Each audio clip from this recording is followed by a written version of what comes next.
At first glance, you might think the most notable thing about Apple's new iPad Pro is its giant size or its gorgeous high-resolution display.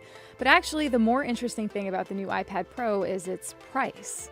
Because when you consider the price of it, $799 for the base model, $1,079 for the top-of-the-line iPad Pro, and then an optional $99 stylus and $169 keyboard, you're entering a new category, the big leagues. That's as much as Apple's own MacBook Air or Microsoft Surface Pro, and they're, real computers, not just tablets. I know, the distinction almost feels outdated, but isn't that the point? So the big question around the iPad Pro is, who is it for? Do you really need this much iPad? And can it replace your day-to-day laptop? Okay, let's start by talking about how big the iPad Pro is. It has a 12.9-inch diagonal display, larger than any iPad before it. And at 1.5 pounds, it's also on the heavy side for an iPad. But as with almost everything in tech gadgetry, it's really a matter of relativity. Is a 12.9-inch diagonal display big? Sure, for a tablet. But that's about the same size and weight as Microsoft's new Surface Pro 4, and it's still smaller than my 13-inch MacBook Pro and lighter than the MacBook Air. The iPad Pro has a super high-resolution display, so photos, videos, and even text look insanely good on it. It has Apple's newest chip architecture, the A9X chip, which Apple claims offers double the CPU and double the graphics performance of the chip in iPad Air 2.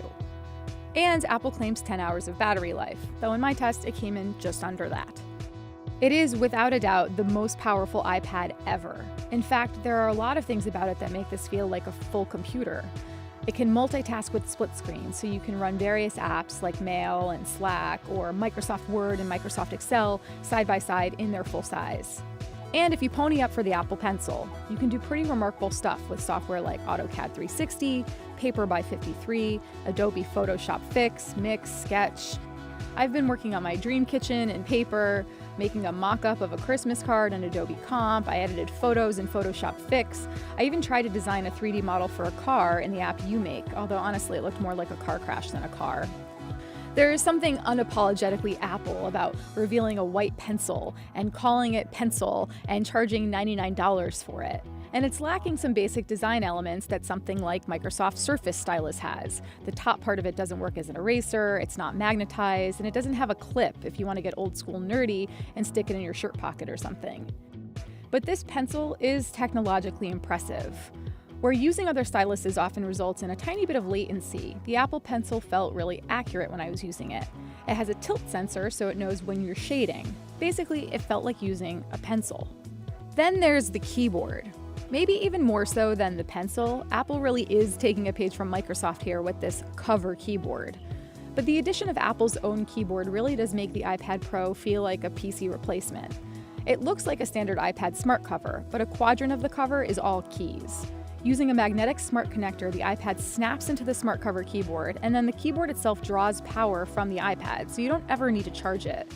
Its layout mirrors the MacBook keyboard layout, though it's missing the whole top row and, of course, a trackpad. Okay, so just who is the iPad Pro for? The most obvious answer is that it's for people who just want a giant iPad and have some cash to spare. But it's also for people who want to play in the surprisingly big world of creativity apps for iOS. And it could end up being used quite a bit in the enterprise market. The bigger question for everyone else, then, is whether this can replace a laptop. On the one hand, it can't fundamentally do all the things a MacBook can. It can't give you Adobe's desktop versions of creative apps or even Apple's own Final Cut Pro. And while split screen and slide over features are nice, it just isn't a replacement for the ability to position and manipulate multiple windows on a desktop. But even with those limitations, I can say firmly that it comes dangerously close to being a MacBook replacement. I would actually take this on my next business trip in lieu of my laptop. I've never felt that way about an iPad before. 5 years ago, Steve Jobs said that PCs were trucks, implying that tablets would be cars or something else more efficient. That never happened with the iPad, which consumers have primarily seen as a consumption device, not a creation device. But with the iPad Pro, that very well could change.